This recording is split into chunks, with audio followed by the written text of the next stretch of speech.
Sakurasa, welcome Maho to another edition of Maho Radio, the one and only anime radio show in the entire Sekai. I'm your host, DN, formerly known as Director Nasty. You already know what it is. It's it's a beautiful day, sad but glorious. Today we're talking anime. We're talking the new Neo Soul Dodge a Bullet, figuratively and literally. We see which watch romance is turning up, getting hot. Fire Force is so far been letting us down, but also where are the hands in windbreakers? Now a lot of people are gonna say the timing of when I'm dropping this is very sus. What I'm gonna say is more sus. It's a fact that you guys think that. So we're gonna skip all that. We're gonna jump into just the tip, of course. That's the first one we're talking today. We're gonna talk some good stuff, what we're enjoying, all that, and it's dope stuff. Yes, I said it. This is the finale, but not in a bad way. Stay tuned later. We'll talk about that more. What's to come for Sus Maho Radio, or should I say, Sus Maho Radio? Anywho's, so let's get into just the tip. The juicy deets. Yeah! What's going on, Fishy? You gotta make sure you save the good stuff for the end. You gotta give them a reason to stay around, or else they'll just run off on you. Hit you with the dash. Oh, shoot, I forgot. Let me turn this on. Here we go. Nope, I messed up. And the first thing we're talking today, of course, we're talking To Be Hero X. Again, carrying the season. Drops yet another banger of an episode. I'm loving the old head versus new head fight. Old Esol versus new Esol. The Esol who came up on killing people, chopping up sons, and beating up villains, versus the Esol who captured the hearts of hundreds of thousands of millions through his ability, through saving and sacrificing himself for this young fan. I spent a lot of the last two episodes very suspicious on his homeboy Shang, bro. I was looking at him funny. I'm like, yo, why does he want to help you? Why would somebody want to kidnap this kid specifically? The only person who has a tie to this kid is literally you. Not that many people know this. It's not suspicious to anybody else that this kid got kidnapped and he was like the source of a big old ransom. And is it not weird that Shang, I don't know, happens to be rich and have a daddy with connections? I don't know. What I do know is I'm not one to speak ill of the dead, and now that he's taken a bullet for what he believes in, I'm gonna let the slain hero lie in rest. All suspicion, I shall raise it up off him for now until we know otherwise. As far as I'm concerned, he is now a victim of his own success, bro. Him, Thanos, and goddamn Conquest. Put him in the rafters, bro. Retire those jerseys. They are tied. They have been defeated through their own success, and you know it is what it is. Shout out the dude. Shout out the boy.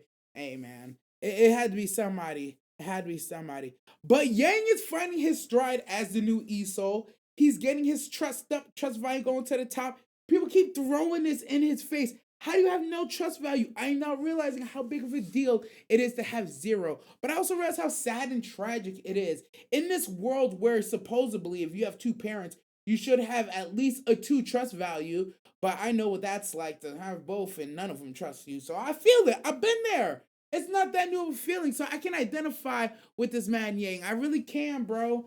I do. I get it. So everybody's making fun of him, and it's like, damn, bro, that sucks. And then people say, and people don't want to trust you because you got zero.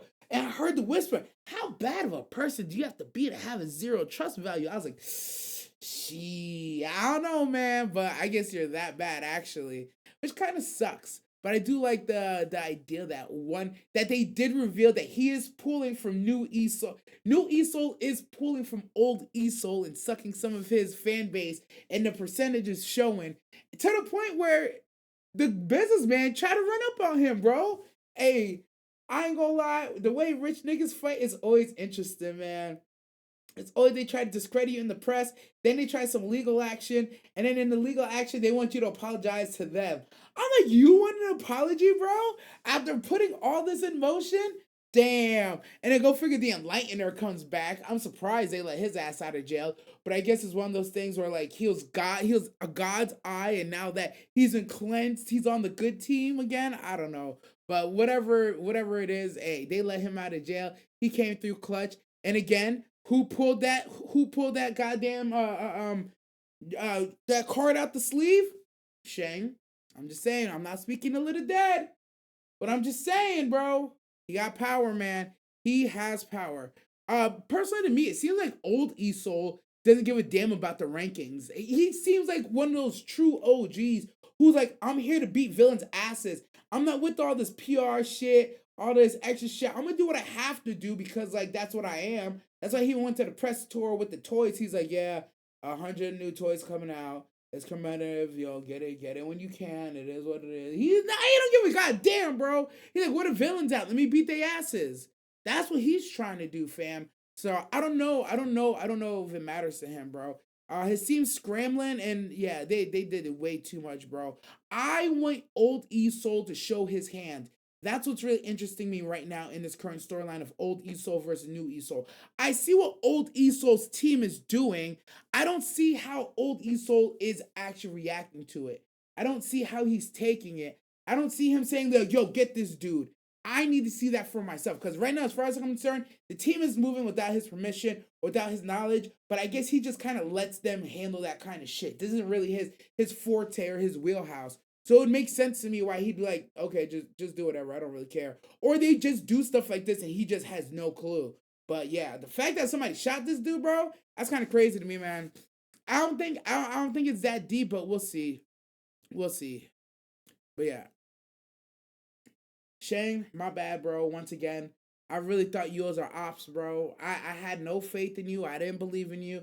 I really thought you had set us up to become this hero. You're in the business of not just supporting heroes, but creating heroes. Because I think it's easier to create a hero that owes you like a life debt or a debt of happiness or gratitude than you have to like find a hero and your bond is merely based on this is how much you're earning or this is how much I'm paying you.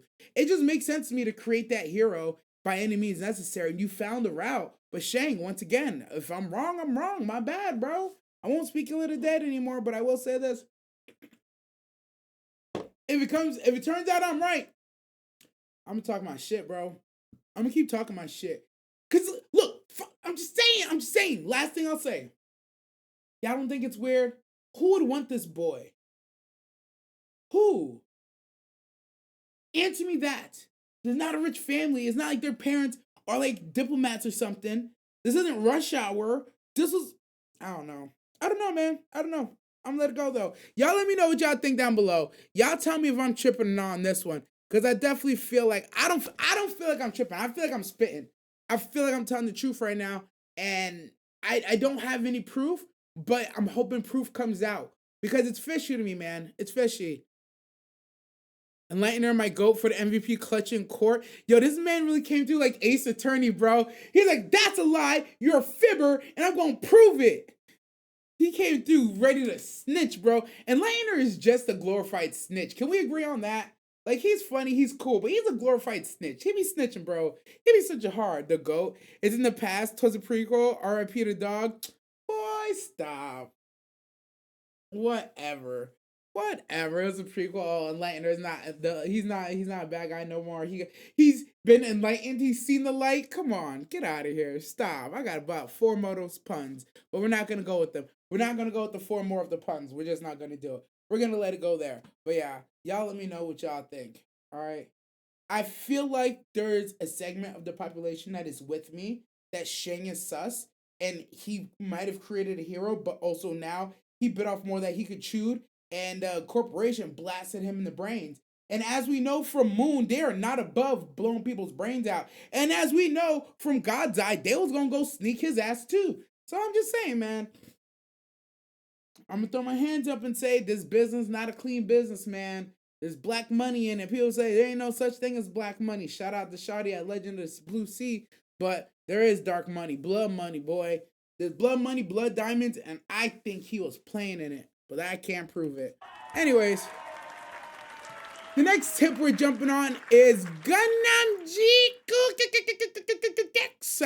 I never know. I never know how to say it, bro. I do know from what I heard phonically that GQ means Earth. I think Gundam Earth. I don't know. Maybe I'm wrong, but that's what it sounds like to me. When they say Earth and when they say GQ, it sounds very close, very fucking close. But I could be tripping. So the beginning of the throuple in Gundam is finally here. It's always inevitable. If there's three things you're gonna get in a Gundam series, it's a throuple, it's social economic issues, and there's gonna be a goddamn Gundam that nobody believes is a Gundam. They're like, that's just a mobile suit. No, it's a Gundam. It's just a mobile suit. It's a mobile suit Gundam. It's just a mobile suit. Gundams aren't allowed. Guess what, bitch? It's a Gundam, nigga. Admit it. It's a Gundam. But this time they know it's a Gundam. They call it mobile suit Gundam, but a Gundam and a mobile suit are not the same things. Like, you would not say a 99 Corolla and a 2024 SRT Scat Pack Deluxe 8 V8 is they're both cars, but you're not gonna say they're the same thing. One's clearly a mobile suit, one is clearly a Gundam. Put them on the line and you're gonna figure it out real quick who's driving what. You know what I mean? But I'm not here to argue that. Nyan has officially thrown off her clothes. Thrown her name in the ring for the hand of Shu. But Shu is honestly just talking to his Gundam, if I'm being real with you. But she has now experienced a Kira Kira, and Machu is not happy about it because she thought the Kira Kira was just for her and Shu, but now it's for her, Shu, and Nyan. And to be honest, it's all her fault. She literally created a situation in which she lost her man and her goddamn Gundam. Because I don't care what y'all tell me. I have not seen the next episode yet, and I will be ready to be corrected. But as far as I can tell right now, this is all Machu's fault, bro. Machu and Nan are downstairs. The cops pull up. Nyan says, yo, relax, I got this, I'm gonna show my ID. She goes to comply, and then Machu kicks him in the nuts and creates chaos. Now, Nyan literally can't stand because chaos has been created. Now she don't get any, if she wasn't gonna get in trouble, now she's definitely in trouble. And Machu just runs off. Now, mind you, this accidentally saves them because she runs into the dude whose Gundam she stole, and he's like, yeah, I'm gonna hold you here, so because the fight you're supposed to be in is about to start. If the Gundam shows up and you're here with me, then you're not the driver. If the fight starts and the Gundam doesn't show up and you're here with me, then I know you're the Gundam driver. So she literally created a situation where somebody needs to go drive this goddamn Gundam, and now, once again, full circle, whoop, 360, she lost her man and her Gundam, and now she has to share both. To me, it's one of those moments where it's like, I've seen the argument that, oh, there was no time. They had to get going. They had an hour. I don't know how far they were from the Gundam, but they had an hour, bro. They literally had an hour for her to like kick this dude. And then after Nan said she has it, look, I'm just going to tell you the truth. This is what I saw. I saw a nice, sweet, colored girl get stopped and frisked, asked to show her ID, and I saw some privileged girl, like, just not caring about the happenstance of the situations and just doing something stupid. As someone who's been in that situation where I'm actively de-escalating a situation and somebody next to me that I'm with proceeds to escalate the situation beyond something that anybody can control, it is beyond infuriating. It pisses me off to no end. However, the fact that Machu got her ass caught pleased me to no end. I'm talking about a full buffet with a discount kind of pleasure. I'm telling you, it was well deserved. And to see that she had to watch it live, she had to live watch her man and her Gundam get taken at the same time. Oh, it gave me great joy. And like, my beef is that although on one hand I can see the pangs of jealousy that would pop up, but you would think there would have been at some point some sense of relief, some sort of joy, because like if they didn't make that match, they would have been in trouble. And then if Buddy got jumped and died because he was sick and nobody knew this, he was sick. He's just a weird dude, so they're like, oh, he's weird, so let's take our clothes off around him. But the whole time he has like a fever. Like if she wasn't there, this dude might have probably most likely died. Now nobody gets him. She should have been at least some type of grateful, but I saw nothing but hate in her face, bro, the whole goddamn time, and I don't know what to make of that. It was real disappointment. But I do like that Nan got the experience of Kira and the Zek Nova. I thought she was a better driver than Machu ever was. I now realize, and I know it's been stated before, right? That they're like, yo, the main one is Red Gundam and the Mav is Machu. I'm like, no, but in our eyes, we're following the MC The main one is Machu, and the Mav is Shu. But no, everybody views in the opposite direction, which is fun to me. Well, objectively, because Shu gets all the kills. He does the craziest of the things because he's literally at one with the Zeknova, at one with his Gundam, and him and the Gundam just be doing shit together, right? But there's times where Machu's like, I feel so useless. I'm like, girl, you did okay in that fight. And then I saw Nyan in her fight and what actually looks like when you're doing what you're supposed to be doing and not fucking around in the clouds. Like, oh my god, this crack is so nice. Oh my god, Shu, what are you doing? And she was like, bitch, we're in a fight. Can you help? And she's like, oh my god, Shu, I don't know how you're doing this. No, Nan was about the battle. She was about the hands. She was like, yo, you hit me, you electrocuted me, yo, fuck y'all. And she got the boxing. When she went to use this man Shu as a shield, I thought it was a 200 IQ play. It's like, look, in my mind, I was like, yo, as long as he's in the Zeknova, he has like automatic defenses. Like he has automatic defense and offense. He just knows how to instinctively and naturally move his body around. And these guys weren't doing anything special. So like I knew in my heart of hearts that these dudes were not gonna take him out, even with his fever. As long as he's in the Kidda, he's good, bro. And I was right. Even though she used him as a shield, he instinctively blocked. He did everything he needed to do. She was playing off of him. She caught herself a body. I've realized today, I was like, I don't know if Manchu has actually caught a body. She's like fought and Shu catches a body, but Nam caught a body her first time in the Gundam, bro. And she was ruthless about it. And people are gonna say, well, Manchu hasn't taken direct damage, and Manchu didn't kill that lady, but she fought her to the bitter end. And yeah. That's all cute and shit. Nan caught a body, bro. Nan caught a body and she loved it. Look at her face in the Kidda, nigga. Look at her goddamn face. This is a shotty who's like, I tasted blood and I want more. It's scary, bro. It's scary. But yeah, in this episode, I learned that Machu is very privileged. I understood that, but I didn't understand how privileged she was until this episode. She's very privileged. She has no experience. She's very much a rich girl cosplaying as a bored person. And I realized that when she first met up with the people with the Gundam, they saw that in her, but then they realized that she's the only person who can drive the Gundam correctly. So they just had to let her in. But the read that they had on her was absolutely right. Nan has become a much more interesting character. I'm excited to see what she does next and where she's going with it.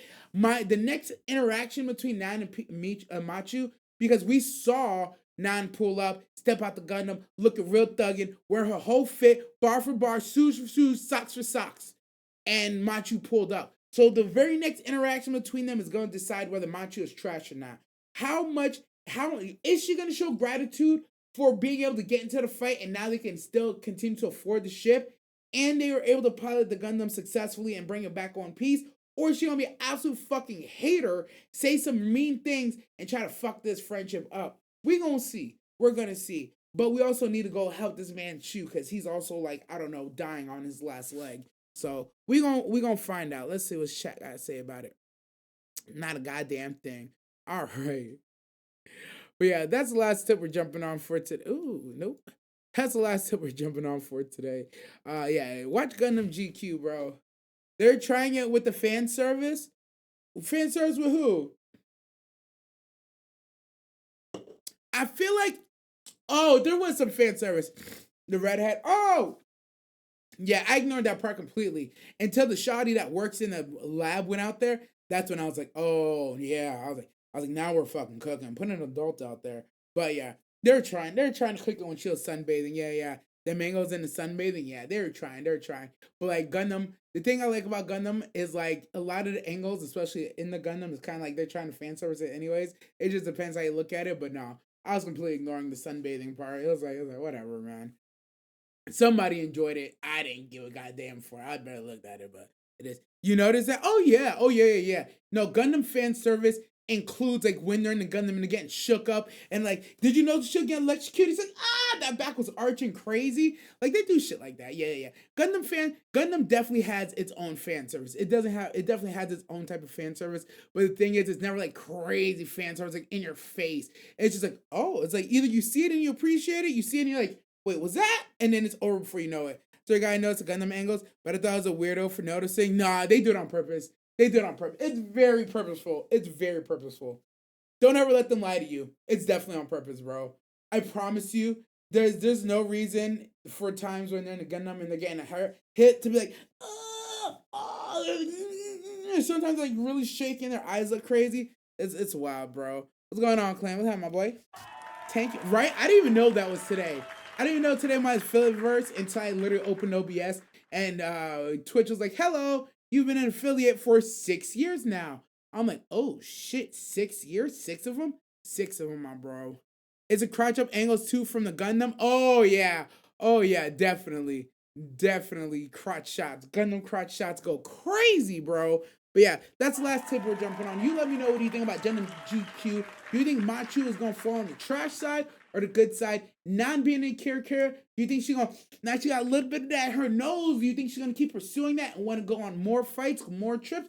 Or do you think she's now experienced it and she's ready to step back? I believe that there's a chance she might have kind of possibly snitched on them if faced with that issue. But I see now that she's experienced it later on, if somebody's pressing her for information or asking her if she knows anything about the Gundam, I'm pretty sure because they're homies now, that's not going to be an issue. I have faith. So that's where I'm falling with them. But I was 14 when you became an affiliate. Crazy work. Crazy work. That's how long I've been in the game. I've been in the game long enough to watch little niggas grow up, son. But yeah. Let me know down below. Gundam. What's going on, Brother Vex? All right. We are now jumping into the quest board. And for the quest board, first thing we're talking is Windbreaker. Did we get jebaited? When Windbreaker came out, it was lauded, honestly, as what was supposed to be everything Tokyo Revengers wasn't. It was going to be animation, hands, fights, boys being boys, boys beating up boys, boys loving boys, but boys being strong boys. And the show is mostly about that. But what their lied is, they said that we was here for hands. I've been watching Windbreaker Season 2, and I gotta be honest with you. We are now on episode 4 in a row of no damn hands. And there's not a hand in sight.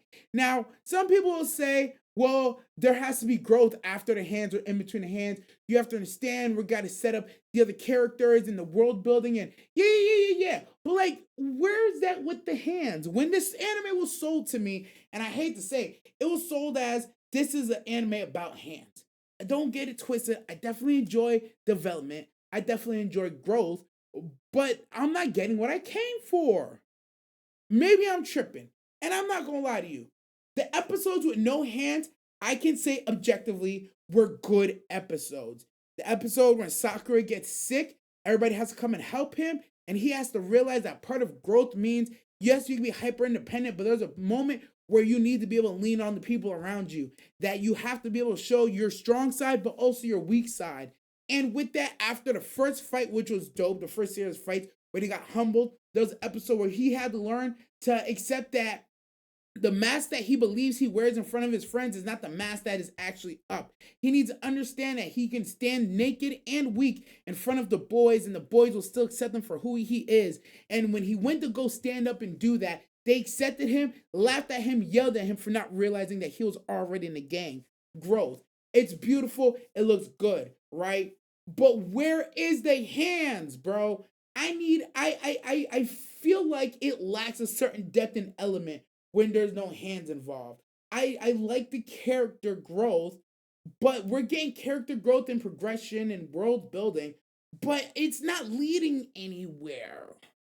Like the characters are growing, but I came for hands. And maybe I'm childish for this. I don't know. I do think it's a little bit of an immature take, but that's why I keep saying this was more of a debate.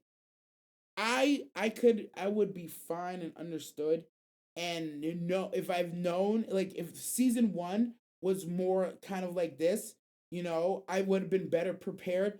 But I feel like season 1 did a much better job at weaving the story in with the hands at the same time. Like, although I did not like how some of those theater fights went, at least the story was being told while the hands are being thrown. Right now, we're just getting pure story. Pure fucking story. 4 episodes straight of pure story, man. And it is insane. I might be in the minority in this, but I don't think I am because I see the views on the reactions are like in the tank, bro. Like last season, they were maybe pulling fours and fives, and on a good episode, it was like eight and nines. Right now, we're talking like 1K, 2K views on reactions, and we're putting them out timely, we're putting them out quick, and community's just not fucking with it. So I really feel like it's not just a me thing. I do feel like it's an everybody thing. I'm not gonna lie, I liked this week's episode, especially with Tsubaki Chan-san and the boys. They go to visit the old man and they're helping the old man. I actually thoroughly enjoyed the episode. It was a well told story, and I think part of what angers me about what's going on with Windbreakers is I already know that this is a well told story. In all three of the No Hands episodes, the stories that they told were well fucking told. They were somewhat entertaining. They added value. They showed change, perspective, built the world up a little bit. It's good storytelling. It's just not the type of storytelling that I was signing up for. It's just not that type of storytelling. So I don't know. Y'all let me know what y'all think on that front. I could be tripping, but I don't think that I am. I feel like a lot of people kind of are feeling the same way, bro. I really feel like a lot of people are feeling the same way. Oh, finally your stream, of course. One day where it disappointed me, like I get it, but man, I feel like I'm in a therapy room anytime I watch. Yo, the last 3 or 4 episodes have been kind of preachy. Like beautiful, beautiful stories, but they've been kind of preachy, bro. I ain't gonna lie. 2 of them really spoke to me because I also dealt with similar issues. And I feel like I can identify with those stories actually really well. But it's not what I came for. I wanted the hands in between that. Girl Those are supposed to be 1 or 2 episodes max. Every time there aren't hands done, I'm like, man, get this shit off the screen. This ain't what we're here for. Damn! It's a lot of yap. Yes. So like I think Lee brought up the slime comparison where like slime will like have epic hands for like 4 episodes, but then you're in for 8 episodes of yap. But at least in the slime yap episodes, we're getting an explanation of why the next time we're throwing hands, or what's gonna happen the next time we throw hands, or who's behind the next reason we're throwing hands. I feel like Windbreakers is not doing that. We're just growing characters, and then hands are just gonna come out of nowhere, and it's gonna feel like directionless hands, bro. It's gonna feel like directionless hands, bro. I don't know. I don't know. Finding out the Villain Saga is more about the girl instead of violence. Season 2 is why I decided to drop it inside that season 2 is trash. No, I disagree with that. Because at least Vinland Saga, yes, although the hands went down drastically, every 2 to 3 episodes, there was massive. I don't want to say it like this, and I sound like a dick saying like this. But every couple episodes, there was like mass violence. There was something that gripped you. You knew everything was leading somewhere, but also the philosophical push and pull in the dialogue in Vinland Saga was way more sophisticated than the dialogue and philosophical push and pull in Windbreakers. I feel like Windbreaker. You know what it really is. It's because Windbreaker is very much like a shonen coming up with age, like issues that I've already learned and dealt with in the past. So like seeing these boys overcome this is like, oh, that's cool. I remember when I did that, but it's not making me question myself. It's not pushing me one way or another. It's not invoking this emotion out of me that's like, man, oh, this is crazy. You know, it just brings up memories, and I talk about the memory. Vinland Saga would have me sitting there questioning which side of the debate am I on? Do we enact violence here? Do we choose peace? We know that violence begets more violence, but sometimes somebody has to choose a way of peace to stop the violence. But how do you do that when you're still alive? A lot of times, for the peace to happen, somebody has to die. But Thorfinn came along and showed us a way, a perfect balance of you can both be violent but peacefully violent. And see, don't even get me started on Vinland, nigga. Don't you ever in your mouth in your life try to put Vinland next to Windbreakers, bro. It's not just a valid that. Yeah, no. You're invalid for that. I'm not gonna lie. I'm invalidating all your feelings for Vinland Saga season 2. You're tripping on that one, brother Vex. I'm gonna tell you right now, you're wrong. Dropped Windbreaker after the tourney arc, bruh. Oh yeah, it's not a bad drop. Yo, what's going on, VTech? What's happening, my boy? Hey, I appreciate that gift, my man. Vex like W gifted. Holy, when he like when I started talking after a lot of hands. Facts, not 3 or 4. Facts, bro. Look, I can even handle 2. I can even handle 2 episodes of talking. We're like on episode 4 of Talking with Windbreaker, bro. We're on episode 4 of the talk. I'm like, oh my God. Oh. And then the worst part is, you know what the worst part is? We already know who the next set of villains are. We know there's somebody behind Keel who's just waiting to emerge. So, like, these talking episodes are literally just boys bonding. And I'm okay with that because I'm sure that bond is going to come up later and it's going to matter later. But right now, you got to find out to mix in some hands with this shit, bro. You really got to. Thorfinn went full pacifist, and that's okay. He was the most thugging pacifist you could ever imagine, though. Like he was such a pacifist. He was such a pacifist that it was a thugging pacifist. You know what I mean? You know when he talk about a samurai in a flower shop, he was literally that, but a better version. I don't know. The handless episodes are supposed to lead up to reasons for hands, not just be handless to be handless.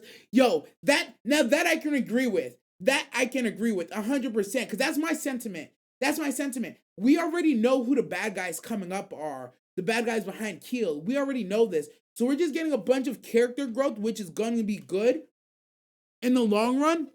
But I don't see how it's serving our purpose right now.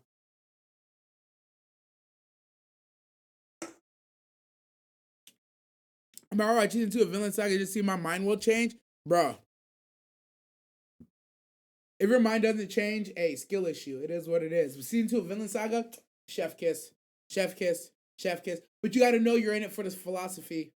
You gotta know you're in it for the philosophy. And you have to really be open to understanding where both sides are coming from. You really do. But I'm not gonna lie, there's still wanton violent every couple episodes to keep you entertained. And the violence isn't like unnecessary violence, it pushes the story. So Adult Thorfinn is a diff. It was a DILF. Boy, stop. Boy, stop. Anyways, y'all let me know what y'all think about Windbreakers. I'm still enjoying the season, but I understand from a viewer's perspective. If people are dropping it or if people are deciding to wait to binge it later, I understand why. The show was lauded. The trailers all talk about hands, fierceness, buffering, thugging, boys being boys. And we're on just multiple episodes of like boys being boys. And it is what it is. So, whatever, man. Y'all let me know though. Comment down below. Think about waiting to binge. It's a show that a lot of people are waiting to binge. I feel like. The next on the quest board, we're talking Fire Force. Fire Force today, we're talking how not to return from a 4-year hiatus. Fire Force has been the one anime, the one underrated that I've hitched my horse to. Call me Arthur the way I'm imagining Chunny Boyle on this horse that I'm hitched to, and that's leading me down this path. Every once in a while, I hit it with whoosh, hiya! And we're supposed to be going down this road together. Unfortunately, this horse that I'm hitched to does not ride the way that I remember. The horse that I had my hitch to used to avoid the potholes, avoid the rocks, tell a nice, good, coherent plot, a course on the road that we could ride. But lately, this horse don't know what the hell's going on. I gotta be honest with you. The direction that Fire Force Season 3 is going right now is not a good direction. I believe that I can both believe that the source material is probably good and it's probably accurate, but I don't know if it's being adapted in a way that's doing it justice. Because right now, what I'm seeing is a lot of fucking shenanigans when we gotta get to building this story and wrapping it up. We are 5 episodes into a 12 episode season finale. And 5 episodes in, we're still kind of fucking around. Obi has been snatched for 4 episodes. Burns has been just standing around until this episode for 4 episodes. The 8th has only taken out 2 people on the other side, and Arthur is currently getting his pockets ran. It's where we're at should have been in 3 episodes. We're doing in 5 episodes what we should have done in 3. And I feel like some of the shenanigans have been kind of overly dragged. Now, on the good side, here's what I will say. A lot of stuff that 5-4 is doing is staying true to itself. I do remember 5-4 season 1 and 2 had a lot of these gags. They had the interesting dialogue, the funny little moments, the accidental fan service from Tamaki. All that shit is valid. That is legit classic Fire Force stuff. But I'll be honest with you, given that you've already been gone for 4 years, given that your fan base has been waiting, I hate to sound like one of these people, but I feel like you owe us a more coherent story that's cutting some of this fluff out. I know a lot of it is probably manga accurate. I know a lot of it was in there and written to be depicted this way, but I don't think you've shown that you have the grace to really fuck around this much on your final season after being gone for 4 years. I just don't think you have enough. It's like if you did this season 1 to 2 years after the last season, I feel like the hype was there enough. You had enough momentum to pull this off, and people still would have rode with it. But as a fan of Fire Force, as somebody who's been lauding Fire Force for all these years, unprompted at that, nobody asked me to do that. I just genuinely love the first two, the fighting and the mystery from the first 2 seasons. I truly loved it that much. I feel like we're losing some of that right now. Right now, we're getting a lot of shenanigans. We're getting a lot of side story. We're getting a lot of jokey joke moments. And we just need to be running these niggas' pockets. I feel like this test of wills between Shinra and Burns was so long and unnecessary. It was so long. It was 4 episodes too many for us to find out that yes, Burns is devout, but he's devout to wanting to believe in something. And so because he already knows that his God doesn't exist, when he found something new that seemed like a God, he hitched his horse to it and decided to follow that, knowing that it could be wrong, but it was better than nothing. I get that. I see how that's, oh my God, that's wild. Oh, that's crazy. But 4 episodes for that? Come on. There is no way, baby. Come on.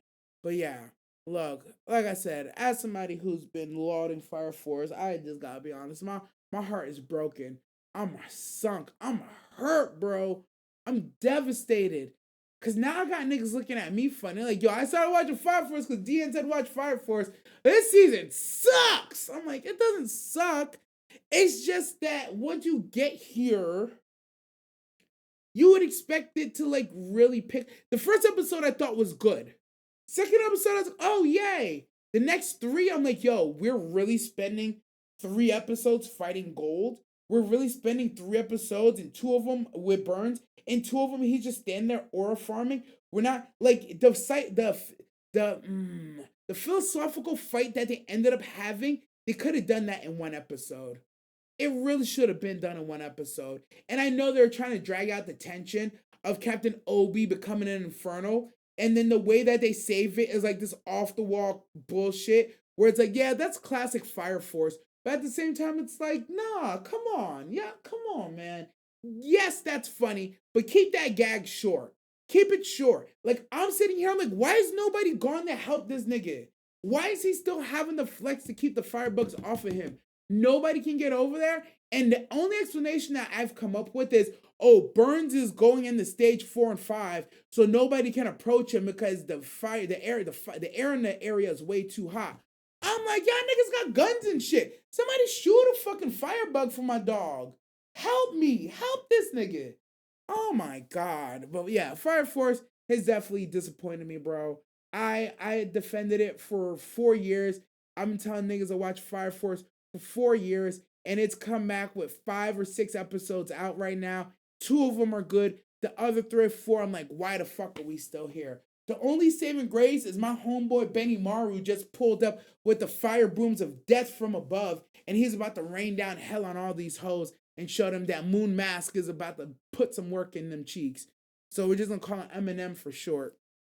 But yeah, y'all let me know what y'all think, man, because I ain't gonna hold you. This spring season, bro, really chapping my ass, man. I'm debating whether I should drop it, then figure out what episodes have hands and watch those episodes instead. Nah, watch all of it. And you know what? I can't tell you what to do. I would not just. I for one could not just not watch a show and just watch the episodes with hands, because then I'd feel like there's moments where I'm like, wait, why are they fighting? What's going on?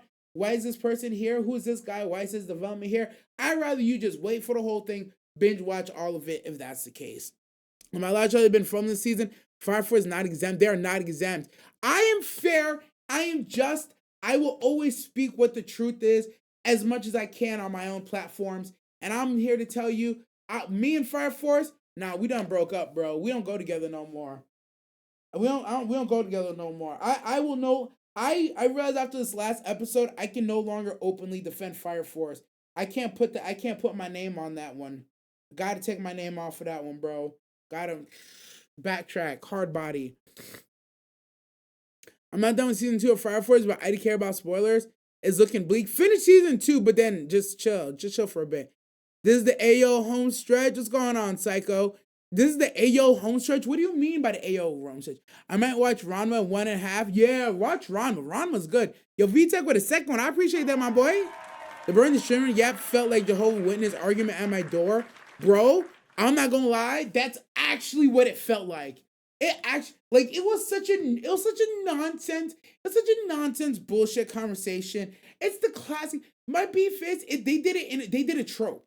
My problem isn't that you did a trope, it's that you did a trope in a lame way. Tropes are tropes for a reason because for storytelling elements, they always seem to work. A trope is a trope for a reason. But I'm here to tell you the way y'all did this trope was not good. It was not good. It took too long. It didn't go nowhere. It didn't push the boundaries far enough. Yes, we got to show off Shinra's new power. Yes, you got to show off Burns' ultimate stage. Okay, we got to see some shit we didn't get to see before. But by the time you got there to show me the cool shit that I hadn't seen yet, I was so bored out of my not bored. I don't want to say bored. I was so unstimulated at that point that when it happened, I didn't have too much excitement. I was like, "Oh, this is what we're waiting for. Oh, that's cool. I saw that. I saw, yeah, that's dope. Oh, wow, that's his form. Damn, Burns is a lion. That's so cool. Whoa." And then I was like, I waited for that. That's what I waited for. You ever went to a ride at a roller coaster and you waited like an obscene amount of time? I don't know, like 90 minutes for a ride, bro. And you get on the ride and you didn't feel not one shake, not one quake, not one thrill, not one shrill. You didn't yell, you didn't throw your hands up, you didn't get wet, nothing. Like nada, you just got on the ride, you got off the ride, and you got off, and you had this empty feeling as if you had been duped. You had this empty feeling like, what, my time was taken from me, my investment was robbed, dropped into a bucket like it didn't even matter. That's what I feel like Fire Force is doing right now. It is gutting me because I've defended it. If I didn't defend it, I don't think I'd feel this way, to be honest with you. I really don't. But because I defended it, my heart, bro. I told niggas to watch Fire Force. Niggas like, I'm gonna watch Fire Force. I was proud. And now I got to answer to them niggas. They gonna come back to me and be like, you said watch Fire Force. I'm like, I know. It was dope, wasn't it? They're like, tell it, yeah. I'm like, Y'all made me look stupid. Too Gifted is not. Yeah, that's my boy VTech. That's my dog, for real. This could have been an email. Bro, yeah, this could have been an email looking ass fight, bro. One of the animes I'm watching is one I'm watching dub because I couldn't find it in sub for a while. That was actually good except for one character because she's a child, but they hired someone who didn't try to suck a child to play her. Crazy. What the fuck is that? The weirdest part about anime releasing dub for is that said the Japanese OP and ending song. What the fuck? I think somebody's messing with you. I'm pretty sure what you're looking for is in the language that you want it. You just don't know it. But that's okay. But yeah, y'all let me know. I meant that's how half the show feels. LOL. No, not all of Fire Force, bro. Not all of Fire Force, bro. I ain't gonna lie. Season 1 and 2, real good, real fun, real fire. It's just this season, man. It's just a season. But me and Lee also talked about it off screen, and we were like, Fire Force season 1 and season 2 was legitimately some of the first reactions that we ever watch and post on YouTube. Like dead ass serious. I'm pretty sure Fire Force season 1 episode like 8 or 9 is one of the first reactions we ever posted on YouTube. Swear. That's how old it is. Maybe I'm suffering from nostalgia. Maybe I'm suffering from at the time, like I guess it's not recency bias. I was uninformed and unaware how many good anime existed when I watched it. And at the time I thought it was fucking peak. But now that I have like 6 years of anime experience, over 200 different animes watched, including throwing in K-dramas and live actions, I've literally watched more TV than most niggas ever. Actually, that's still not true because some of y'all niggas are watching 27 animes a season. I'm not doing that. But I say all that to say that yeah, I was maybe just misinformed when I chose Fire Force as what I wanted to defend. I feel like if I were to go back and watch Fire Force with my current eyes now, maybe I'd feel differently about it, but I don't know if that's true. I just don't know. Season 1 and 2 hooked me. Same, right? Season 1 and 2 of Fire Force were absolutely fucking fuego. And then here comes season 3 looking ass like, what the fuck is this? It hurt my soul, bro. It hurts my fucking soul. I love the sister of Fire Force. Every time I see her, I'm like sit on my face. Oh, you talking about Princess Habana? You know, I love. Oh no, you're talking about Sister Iris. Sister Iris. No, oh, let me not spoil. I don't know if y'all seen the most. Yo, Sister. Hot take: Tamaki kills the show. Stop. I've heard that take. That's not a hot take. That's a common take. Everybody says that all the time. Tamaki fan service makes the show stupid. Tamaki fan service. Honestly, it's not that bad. It is annoying. I can say it's annoying, but it's also not like something that makes you want to turn off the TV. I'm talking about both. Maki needs to be lifted up. I agree. Oh, you're talking about Sister Iris and Princess Habanya? Hey, man, I don't know where you were. It's forced crazily. It's absolutely forced. I'm just going to end my sentence right there. It's absolutely forced. What you want to do about it, my boy? What you want to do about it? I don't even know. But it is what it is. Y'all comment down below. Y'all let me know what y'all think about Fire Force Season 3 happening right now. Do you feel like that Season 1 and 2 are far better? Do you feel like that those seasons, just in retrospect, those seasons may not be as good as we think? Comment down below. Let me know what y'all think.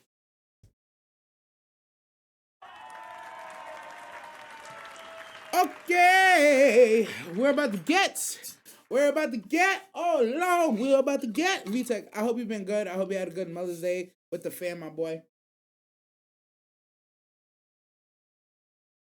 What you been watching this season besides Fire Force, VTech?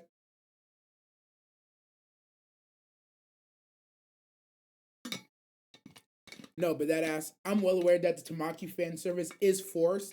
I'm well aware that a lot of times it's wholly unnecessary, but it's one of those things where it's like, it's because they built it in, it just kind of works. And I just chose to stop being annoyed by it. Because I mean, is it forced? Yeah. But is it also nice ass and titties being thrown in your face? Also, yeah. So, like, how much can you really complain? Like, be honest. Like, I do wish it was more Sister Iris or more Maki. Like, don't get twisted. But, like, I'm also not going to turn my nose up at Tamaki, who's mad cute. And got a. She nice, bro. She's just nice. I'm not gonna lie. Y'all saw me just fighting. I'm literally trying to grab my phone with my toes.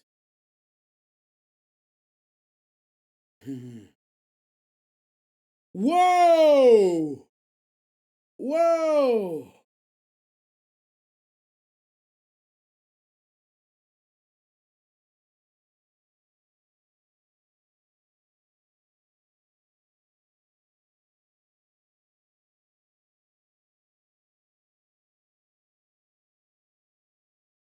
Hold on.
Okay. Oh my god, that contact is dry. I left for a few seconds. What happened that got him like this? Oh, nothing. I just grabbed my phone on my toes. That's it. It was foolish of me. Anyways, let's get into the awards of the week. All right. Yes, we skipped Waifu got his Izakai. Waifu got his Izakai got skipped this week. Yes, correct. Romance of the week goes to Windbreaker for Ito-san and his wife. Look, I ain't gonna lie. I told you, Windbreaker has been dragging, but the story that they weave between Ito and his wife, that shit was beautiful. That shit was fucking goals, bro. He found, mind you, it was an arranged marriage, which was a shock to me at the end. But this man, he did everything he could to propagate this shawty, bro. She liked him. He liked her. He didn't think that she liked him, but they stayed together anyways. And she's the type of shawty like, if I didn't like you, you thought I'd be with you anyways? They were fashionistas together. She always had that shit on. I ain't gonna lie. I made this romance of the week because ideally, this is goals, honestly goals. You find your baddie and you propagate her. You do your manly duty, you do your manly shit, you chilling, and you just let that baddie be a baddie, bro. You let that baddie be a baddie. You just try to keep up with her. Maybe it's because my favorite league is out of my league. I don't know. But at the same time, I thought that shit was beautiful, man. And then even after she went, she still found a way to troll him in the afterlife, which is fucking hilarious to me. Bitch planted a whole tree in his goddamn garden just to be like, this is because you think I ain't fuck with you. I'm gonna leave you something to let you know that I fuck with you. And when you figure it out, you're gonna feel stupid. She planted that shit and never told this nigga what it meant, bro. It's like you leave, like if I was, oh, this sounds so fucked up. If I was gonna pass and I knew I was gonna pass and I just started writing letters for like my person and putting them in random places. It's like as they're going through life, they're just like looking in random spots and then bam, a letter from me pops out. And it's like, boo, bitch. Ha! You remember that time that we made the popcorn and you burnt the fucking bowl? Guess what? You told me to throw the bowl away, but I kept it. I put this letter in the bowl that you burnt. This is a reminder that you be fucking up all the time. Imagine, bro. I don't know. Maybe that kind of shit is only cute or stupid to me, but I thought that shit was beautiful. I thought it was a good, well told story.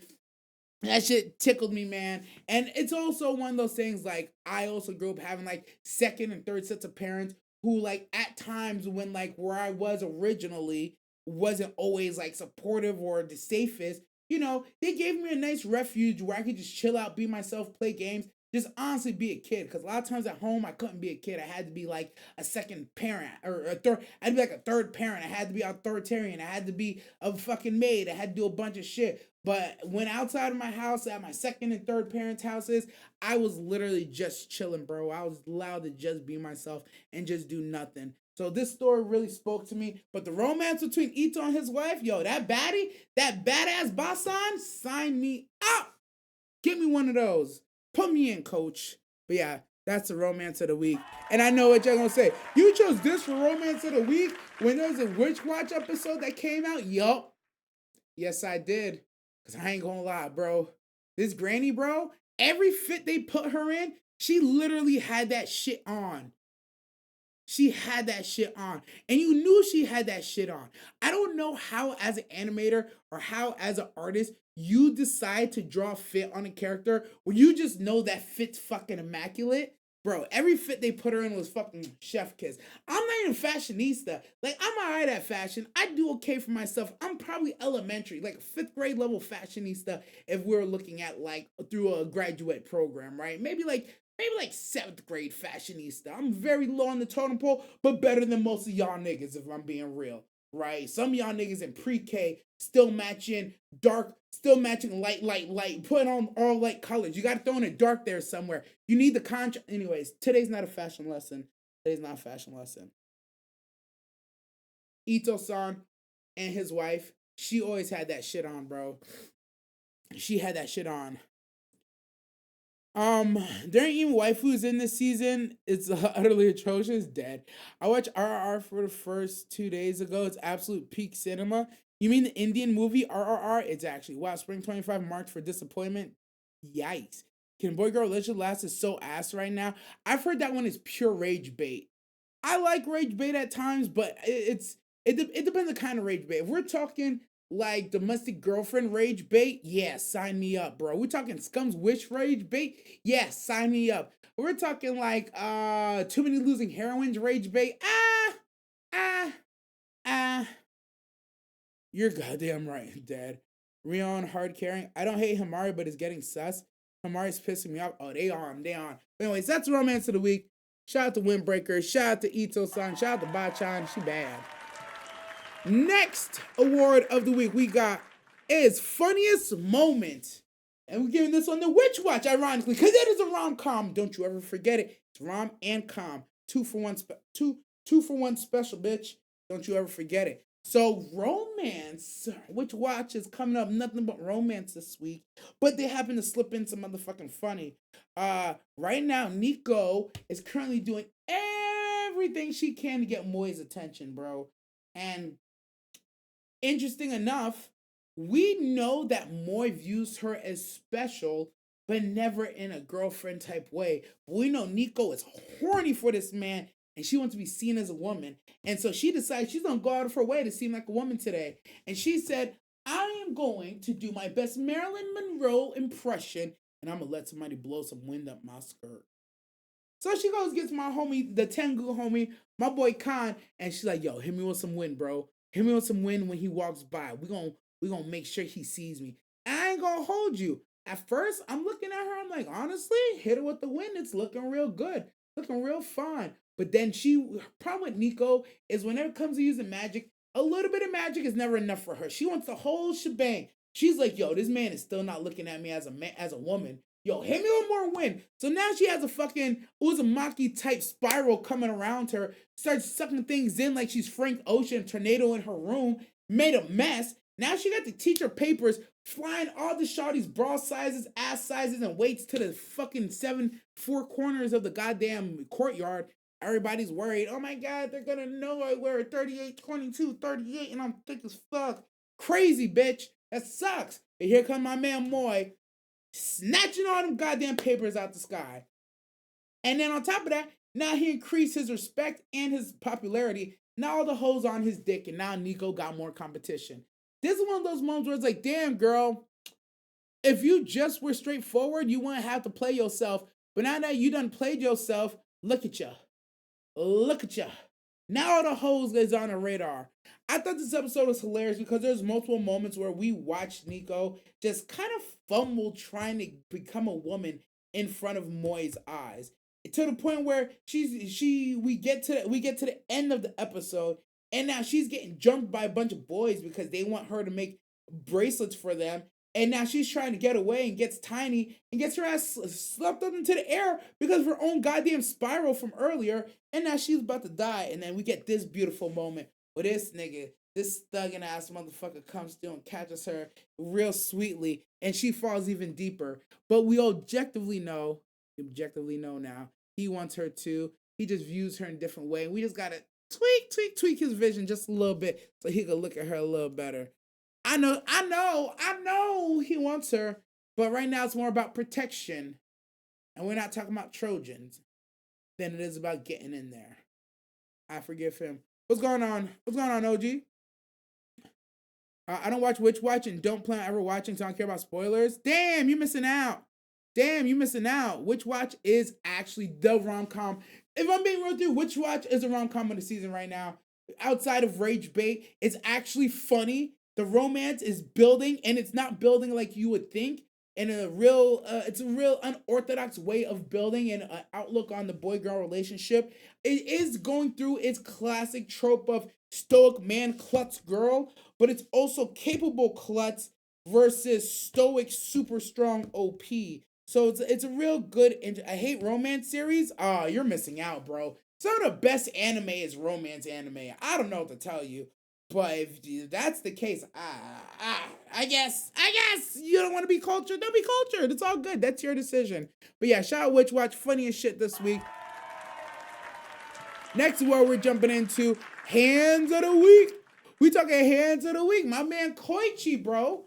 The crawler. He's coming to his own after running into Engineer, a.k.a. Tenya's brother, Lita, and learning that his repellent He should just, when he wants to break, he should just repel in the other direction. Honestly, it's been a game changer for him. He's gone from, oh, I can move decently fast in like a couple cardinal directions. Now this man has agility. He's actually legitimately a problem. I look forward to his continued growth, but the hands of the week isn't here because of Koichi. It is kind of here because of Koichi because he did a good job dodging, bobbing, weaving. But this sweet hands of the week actually goes to Stendenhall. This man is a thug. He reminds me of like a rogue Red Ranger for whatever reason. But this man came through. He's hunting villains. However, the way he hunts villains is not quite the way the rest of us hunt villains. This nigga is not a hero. Honestly, I don't even know if this nigga's a vigilante. I don't know if he's one of these goddamn illegals. I feel like he's just a fucking villain in disguise. And this is the problem with vigilantes. Woo, close one there. That's the problem with vigilantes.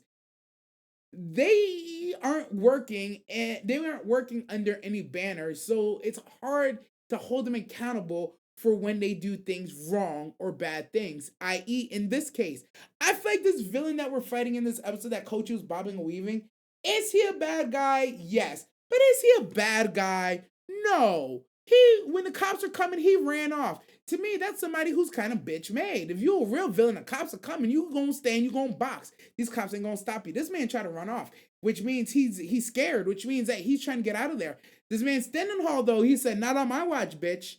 No siree. So first he's fighting Koichi. Koichi almost gets body. Stendenhall comes through, saves him, starts fucking up this villain, right? Police show up. Stendenhall's like, damn, I got a dip. Monster starts running away. We think, all right, it's all good. We can have this conversation with Stendenhall. He's like, yeah, I'm with y'all. We got to put these niggas to justice. Yo, fuck being a hero. Yo, we illegals out. Vigilantes in this bitch. I'm like, oh, this guy's kind of cool. Fast forward to the end of the episode. We see the homie that was running from the cops. He's looking real pathetic and pitiful and shit. Really, he's actually a criminal informant at this point. They released him intentionally to go get juiced up again so we could follow him and get the sauce. So right now, he's technically working for us. And Stendenhall says, you know what, nigga? I don't give a mother. I don't give a fuck. And runs his fade. And doesn't just like run his fade like and like just kind of beat his ass like, yeah, we're vigilantes. Don't do this again. Nah, my man said, hey, bro, I heard you was in the streets. I think it's time for you to Shanae. And we're like, Shanae? He's like, Shanae, nigga. Scott. Yo, I'm not gonna lie. And I think Lee said it best. Did that dude deserve to die? I can honestly say no. Did he take drugs? Yes. Did he go on a rampage? Yes. Did he try to hurt people, including Koichi? Yes. But was he actually a bad guy that deserved to die like a true villain? Nah, man. He kind of wasn't. Not in my book. Not a villain that I would kill, at least. Not a villain that I would kill, at least. Like the spike nigga, the one who just tried to like snitch and reform and change his ways when he came back. In episode 1 or 2, if we kill him, I'd be like, valid body. If we kill him now, I'd be like, nah, relax, chill out. He's trying to turn a corner. He don't gotta die. Stendenhall would say, put your neck out, son. It's time for you to pay for your crimes. This nigga Stendenhall, he gets the hands of the week. Not good hands. He got fast hands, but he got evil hands, boy. I look forward to Stendenhall's continued service to the streets. I look forward to him continuing to clean up, but I also look forward to the philosophies of vigilantes that we're going to have to go through. Which side is Knuckle Duster going to fall on with Stendenhall? Does he feel like Stendenhall's on the wrong side of vigilantes, or is he on the right side of vigilantes? Do you think... I look forward to Katie's stance on this. I know Koichi's not going to be with it. I know Pop's not going to be with it. However, Katie might be like, look, I'm not going to kill him with my own hands. However, if somebody's taking these villains out, I'm chalking up the deuces. I don't know. We're going to see how that one goes. That's the one I'm actually excited for. There's a lot of shows like that right now where it's like, I'm not necessarily excited for what people think I'd be excited for. They'd be like, yo, this guy Stendenhall, he's going around killing people. I'm like, yeah, but what does Knuckle Duster think about this? What, are we going to have to run his fade? Like, is Knuckle Duster like, no, we got to take out Stendenhall. Now we got Knuckle Duster with no powers versus Stendenhall, who's a known, at least, shinobi. I watch this nigga Shadow vanish. I watch him run up a fucking wall. I watch it, like I see him throw some kunais. Like as far as I'm concerned, he's at least Shinobi level. KD, I don't know, man. I don't know, bro. I don't know. I'm not watching it at all because all the girls except front one headphones annoyed the hell out of me. Are y'all talking about QQ? Oh yeah, let me go back. Let me go back to this. Hey, romantic fuck rom-coms are peak. They are peak. There's only one romance series I like is Chivalry of a Fallen Knight. What? That don't even sound like a good one. Yeah, romance makes me fantasize about my own life. Have you seen Quint or 100 Girlfriends? Hell, even Love is War. Love is War is valid, bro. Come on. Not even Love is War, bro. Rom-com can be either pick or straight ass. Quint is so peak. Yes, sir. Yes, I do watch 100 Girlfriends. I dropped Quint as soon as I found out about the ending. Tough. It's so peak. I gotta play the song after this. Bet. Spoiler effect. LOL. I was gonna stop watching either way because the girls, except for the one with the headphones, annoyed the hell out of me. Miku's literally the best. Miku and Nino, top two. Fuck each. No, why fuck Ichika? Why are we saying fuck the thick sister, huh? What the thick sister do to you? You just mad she's thick. You just mad she's thick and she's mine. Yo, watch how you talk about the thick sister around me, bro. Watch how you talk about the thick sister around me. I'm gonna tell you right now, that's not a fight you want to get into with me. All right? I can say I don't support all the things that she did, but watch what you say about the thick sister. This guy. Nino and Itsuki? No! Oh my god. L taste. L taste on both of you. Jesus. Everyone despises Ichika? No, they don't. The thickest sister? I don't. Y'all are trash. Oh, Amma has the best looks, but yeah, Miku for me. Yeah. I dropped it mid-season one, so I don't know. We've done a few waifu guys. It's good for. Have we done waifu guys in the sky for the Quints? Actually, I don't think we have. I don't think we have. Ichika has the best looks, but she's trash. Leave my girl alone. On the add a date and a kiss category. True, true, true. Base OG take. Yo, fuck y'all. She is the best though. I think because she kept herself with others, treated MC annoying way, or like trash. Fuck Ichika. She was on that whole shit. Also because she thick. Thank you, brother Vex. My man Vex. Yeah, that's my dog. Me and him defending the thickest sister Ichika together because she is not trash. She's misunderstood. So she's doing that war arc, shaking my damn head. Don't call my girl a hoe. The nerve of you. I'll call yours a book reading ass virgin. How about that? Ichika will never be forgiven for her crimes. Well, the sisters forgave her. I don't know why yo ass acting like that. Whatever, man. Whatever. Anyway, shout out to my hero. Goddamn hands of the week. Shout out to Stendon Hall. Yeah. Next one. Next award of the week. We got most despicable. This one's quick. This one's easy. Most despicable goes to Machu, bro. It just goes to Machu, bro. For not listening to Nan and her selfishness and being upset someone else is in her Gundam and fighting with Shu when it's all her fault. But also saving her from being questioned, bro. She gets most despicable for all the pettiest reasons. I'm not gonna lie. The big reason she gets most despicable is as someone who's been in this situation where I'm trying to de-escalate and having someone with me who doesn't understand what's going on and escalate the situation, it pissed me the fuck off. And I'm gonna speak very openly and objectively here. Yes, what I saw in Gundam was I saw a black girl get pulled over and asked questions by the cops with her white friend, and her white friend proceeded to crash the fuck out on the cops and make the situation worse. As someone who's been in that exact situation, I don't like it.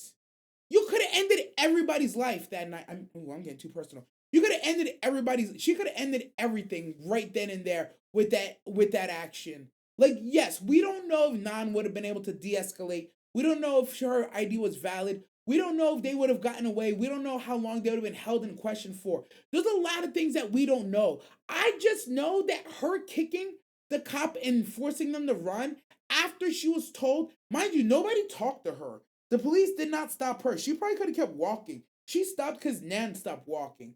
I'm sure she would have been fine, and I'm glad she did stop walking because that's her friend. But at the moment you chose to stop walking, you weren't the one being questioned.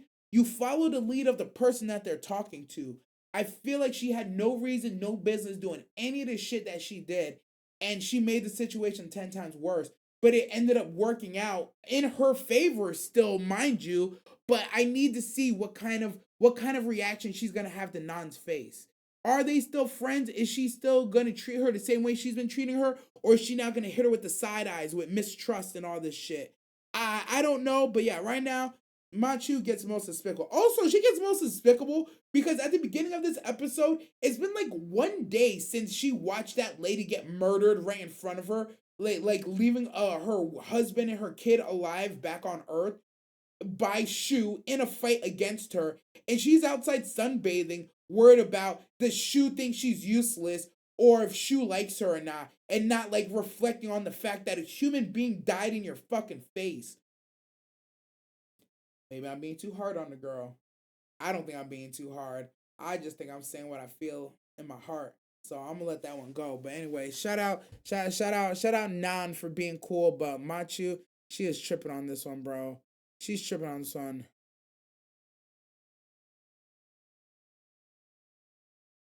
Ooh, yes. Oh, wait. Let me go back.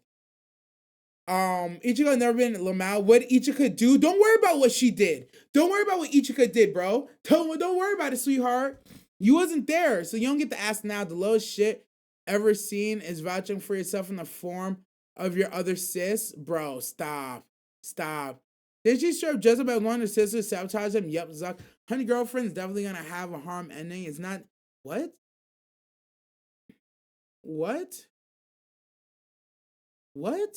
Yeah, yeah. Of course, 100 Girlfriends has. It's not having a harem ending. 100 Girlfriends has a harem beginning. What are we talking about? It's literally harem shit. What? What? Huh? What is he talking about, Vex? Not gonna lie, I'll never forgive Nino either. Too toxic for me. Yeah, fair. Shut up, Uncle Nino can get it any day. Wrong, wrong. It's in the name and the title. Quintessential quintuplets. Or 100 Girlfriends. Oh yeah, 100 Girlfriends. Yeah, it's literally in the fucking name. It's called the 100 Girlfriends, bro. What do you think he's gonna end up with? She's forgiven because she moves like a general. All right, buddy. Anyways, next award of the week goes to best plot twist, bro. Right now, blessed plot twist. Apothecary has gone off the rails, and by off the rails, I mean out of the rear palace. When I say out of the rear palace, we mean kidnapped in another land. And right now, Jinchi is missing his girl for 10 days, and he's about to crash out on the first person who even looks at him funny. He's been trying to find a trail anywhere to get his girl back, and thus has come up empty. But finally, through happenstance, through good observation, he's found a lead. And unfortunately, this lead has cleared his eyes and made him realize something that he's been avoiding for a lot of his life. He finally catches up to the old nurse shoddy that's been around since the days of his grandpappy, or I should say his pappy. Not even his grandpappy, his pappy. And as soon as she sees him, yo, she breaks down. But she doesn't break down the way I thought she was gonna break down. I thought she was about to dun dun dun dun dun dun dun dun. No, she breaks down into tears, but not just tears of like sadness. She actually had tears of what I'm gonna call like remembrance, joy, one would even say, because this bitch was like, oh my god, you look just like him. We know this lady's stuck here in the rear palace because she got deflowered by the previous emperor, who's a fucking shitbag, for lack of a better term. And he deflowered a lot of young girls, and they all never left the rear palace. There's a whole graveyard of these shotties that he's defiled. And also, there's a bunch of them still stay here working, aka this shotty. And crazy enough, the moment this lady saw Jinshi, she was like, nah, that's definitely your daddy, nigga. I don't care what you say. I don't care what you try to tell me. I know who your daddy is. You look just like this nigga. And Jinshi's like, yo, I've been hearing the rumors, but until this moment, I didn't believe them. Because the version of that nigga that I remember, he was old as fuck. His hair was white. He looked nothing like me. But like, this lady's been here long enough to see him when he was young, and I am a dead fucking ringer. And it's like, yeah, the fuck you is. So the cat's out the bag. Bitch tried to kill herself though. She tried to drink that poison alcohol. She's like, I can't deal with this guilt. I'm out this bitch. But yeah, that didn't work out in her favor at all. Cause we got basic techniques. We hit that hoe with a Heimlich, cough that shit up, bitch, pow, slap her back 2 times, got her coughing it up. So it was wild. It was absolutely wild. She saw his face, and it seemed to me like she was remembering what it was like to be with him, his touch, to be around him, and that there's an element of her that was terrified, but also still captivated by how he was able to enter her heart. And it's an insane thing to think about and consider. Cause yeah, he definitely messed with her and then he stopped. So it's one of those things where like I can see how confused and how fucked up it was for her to be with him, but also why she would have that resentment. It's like you picked me and you had your way with me, and then you just threw me aside to be forgotten. I can never leave. I can never go back to my family. I watch you do this with a bunch of new hoes, and I had to just watch this happen. It makes sense why she hates this nigga, why she hates everything happening here, why she would want to smoke and kill everything that's going on. I really do blame her, but I don't blame her because it's kind of stupid on y'all part. It's either, I feel like either you go all the way evil or you don't propagate the evil. I think the right answer is don't do the evil, but like some people don't understand that, so you just have to throw your hands up and say, all right, you got it, Playboy. That's all you. But hey, it is what it is. But yeah, this week of Apothecary was insane. I feel like I don't want to say the cat's out the bag, but luckily Jinshi was discovered in front of people. It was just Gaoshin and like his own guard. I don't know how you play this off or if you kill the guards, everybody who heard. I don't know if Jinshi, because now that he accepts who he is and the role he's been playing and how foolish he feels to be hiding himself and try to take this lesser role, I don't know if he's gonna choose to step into the spotlight and be the nigga that he was made to be, step up and be the prince that he's supposed to be, and come for the crown that belongs on his head. But right now, the plots moving against him are many and heavy, and I don't think he has enough to really defend everything, especially not without Mao Mao. He knew shit was going down. He knew he needed Mao Mao, and what did they do? They removed Mao Mao from his side to make him easier to sneak. So it was an interesting plot point that happened because even us as viewers, we know that he is a previous emperor's son that was swapped with the current emperor's son. So he believes that he is a current emperor's brother.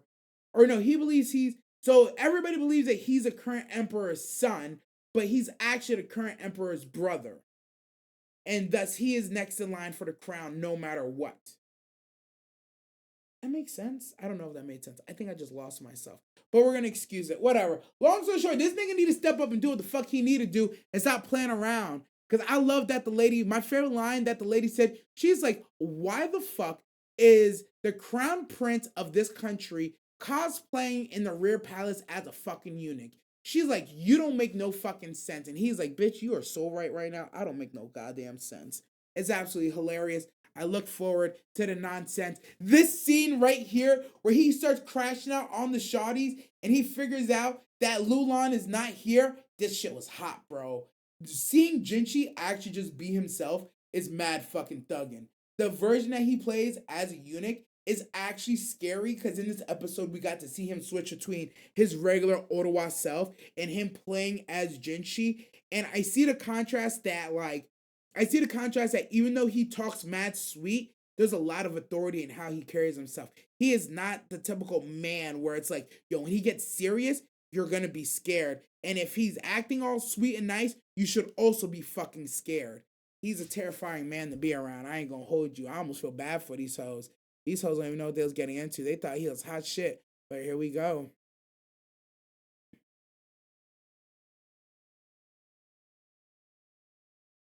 He's Jinshi the eunuch. That actually nobody really know who he is except for higher ups. Yeah, that I know, bro. They should have executed everyone in that room. I'm telling you, that's fucked. They're just following orders. They ain't killing anybody. Orders to lie. Look, I don't. To me, it's like how bad are you trying to protect this secret? Now we're not protecting the secret no more. Then I'm on team. Let them live, and I'm stepping out into the spotlight, so it doesn't matter who knows. But if I'm on team, yo, I'm keeping the secret as long as possible so I can catch my op slipping. I think you kind of have to shut the fuck up and just kind of handle business in the dark. That's just me though. That's just me though. It's fucking treason. It's literally treason. Mind you, he has the ability to just off these people. Given the time period and his position, he can off these people and nobody would ask why. That's how all these people move in the rear palace. If you fuck with a concubine, if you fuck with somebody who's a little too high ranked, you just disappear and you never go home. And your family gets like a letter, your belongings, and a little pile of money. Like, that's it. I believe if they're traitors, just kill them. Facts. Are doing it with the intention of treason? Nah, that's what sucks about it. That's what sucks about it. Y'all didn't mean to discover the secret, but you did discover the secret. And it's like, do you want imprisonment or death? Because the secret can't get out. It just can't. Me, death is the only way to do it. The last thing I'd want to do is imprison the guy. He blabs to a guard, who blabs to another guard, who happens to be cousins with one of my ops. And then now my ops know who I am, and now they're just openly taking shots at me. Like, no, not on my watch. Although, kind of on Team Lulan. Ooh, talk to me. Explain that. Look, don't get it twisted. I understand the old emperor did some heinous shit, some fucked up shit. I do know that he is a propagated emperor that probably never should have been in that position, who stole the line of ascension somehow, and that there is a rightful person, most likely Lulan's people, who actually belong on the throne. However, what makes you on their team? Just because she's thick? Buddy, oh, y'all really need to evaluate what y'all consider thick, bro. Sometimes y'all be calling some of these hoes thick. I'm like, you think that's thick? That's what we call them thick, bro? All right, man. All right, man. I've always been Team Mulan. I'd ride for her. They are the heir to the thrones, and Suri's fine ass. Hey guys, what's going on, Kumi? Suri did grow on me. I ain't gonna lie. Suri did grow on me, but I ain't gonna call her. I ain't gonna say fine ass. That's a little bit much. Have you seen Shushuela? She is thick. Objectively, Shushui is fucking thick. She is. But if I knew they were conspiring, I'd snitch for my own harm. Yo, yes. Y'all fuck with Costco pizza? Fuck yeah. Costco pizza's fire. That's one of the best pizzas. I've heard allegedly that Sam's pizza is better than Costco's, but I ain't listening to all that shit. I ain't listening to all that shit. Anywho, let's end this show on a high note. We're jumping into episode of the week. We're giving it to Be Hero X. Yeah, I'm sure you guys are sick and tired of hearing that To Be Hero X is the anime of the week. Honestly, me too. That means the rest of y'all step that shit up. But I'm sorry, To Be Hero X keeps coming up with elite storytelling, elite fucking vibes, elite animation. I love the switch and the flip-flopping between the 2D and the 3D where they get extra creative with the lights. I love what they cooked up in this episode with the PR to get him to lose his trust, to run a campaign against him. I love the steps that the villains went through to try to get him. But at the end of the day, I thought what they tried to do to him was trash. I thought that it was a weak maneuver because it's easily disprovable. But hey, credits to them. It added some good tension, and it really made me feel like he wouldn't be able to overcome it. What really got me was when the dude got him in the room, and he's like, "Yeah, this will just turn to attrition. We'll just bury you with legal work, and we'll just bury you with legal work until you're broke. And then when you're broke, then you can't fight back. That's when we'll really start sticking it to you." I was like, "Damn, that's some real corporate shit." But at the end of the day, look, the Enlightener came through and cleared it up, and he got bodied again. This episode, well done. I love that somebody went to go clap Esau. Once the first way didn't work, they're like, fuck it, let's just go clap him. We don't gotta play this. Like, just clap his ass up. And it didn't work. Yo, my bad once again to my homie Shang. My fault, man. I thought I had suspicions about you and I may have been wrong about him. You're not vindicated yet. Just cause you're dead doesn't mean you're off the hook yet. But I will lay off and I will wait to see what they have to say. But yeah, shout out to Be Hero X carrying this season. Shout out Witch Watch also carrying the season. Shout out honorable mention of My Hero Vigilantes, which is doing really well in the background. So far, I'm liking it better than the original. Don't ask why. I just do. You probably would ask, would I like it more if I saw this one first instead of I only like this one because I saw original My Hero? Hard disagree, but it is what it is. Anyways, that's the end of this episode of Sauce Maho Radio. This is actually, now that you made this far, this is actually the last episode of Sauce Maho Radio ever. I know. Don't be sad, guys. Don't be sad. It's okay. The reason why this is the last episode of Sauce Maho Radio is because we are rebranding to a better name and better show and better times and better everything. Next time you see us, we will not be Sauce Maho Radio. We will be Sauce Jump Weekly. It's a play on names from Shown Jump Weekly. It's gonna be Sauce Jump Weekly. The way this podcast, the radio show is gonna go is getting revamped. We're coming back with a whole new aesthetic, whole new look, new. We're gonna keep the awards of the week, but we're gonna do everything a little bit differently. It's gonna be different topics, different shit happening, and it's gonna be ran more like a show instead of me just sitting here ranting, talking about what I like. So, Sauce Jump Weekly will be back. It's not something I'm abandoning. It is gonna take me a little bit of time because what I did with this with Sauce Maho Radio, it was very bare bones, just me getting used to writing down my thoughts every week off the episodes. My team in the background, shout out to OG, shout out to Shadow, pulling pictures for me, having topics come up, being active in the chat. So now moving forward, we're trying to take what we've built on and elevate it into something that's a little more entertaining, a little more bang for your buck, a little more in your motherfucking face, something that really captures the essence of a radio show or a show in general. Also, I want to put it in a way that I can have guests come on, and the guest would be an active participant, and y'all would love it. And we'll just do a lot of the same stuff that we're already doing, just in a kind of a different way. So it's a lot of it is going to be back end and production stuff. So I'm going to need a couple weeks, get some things together, change the aesthetics, blah, blah, blah, But once we get that all done, we're coming back with something new, something beautiful, something dope. And if by some act of God, all my ideas that I try to enact, I don't like them or they fail and they flop, we'll come back to the Sauce My Whole style of just us talking smack like this, but at the same time, it's still going to be called Sauce Jump Weekly. Why? Because it's a dope name, and I think it'll do better in the algorithm. Shown Jump, Sauce Jump, Shown Jump, Sauce Jump. Niggas gonna type in Shown Jump, Sauce Jump might pop up. They're like, what the fuck is Sauce Jump, right? What the fuck is Sauce Jump? Let me click on this, and then bam, it's this.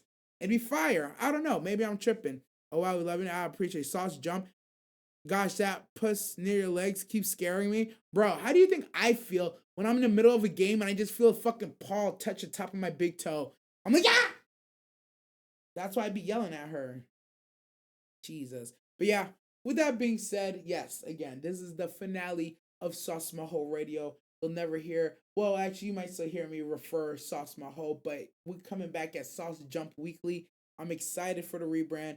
A lot of things to work on. We won't be gone too long, so hold on tight, hang in there. If I feel like the rebrand is taking too long, I will drop another Sauce Maho Radio before the Sauce Jump is completely finished, just to stay fresh, just to stay in your algorithm, just to stay in your heart. Don't you worry about it. But with that being said, we're going to end this one here. I appreciate the hell out y'all.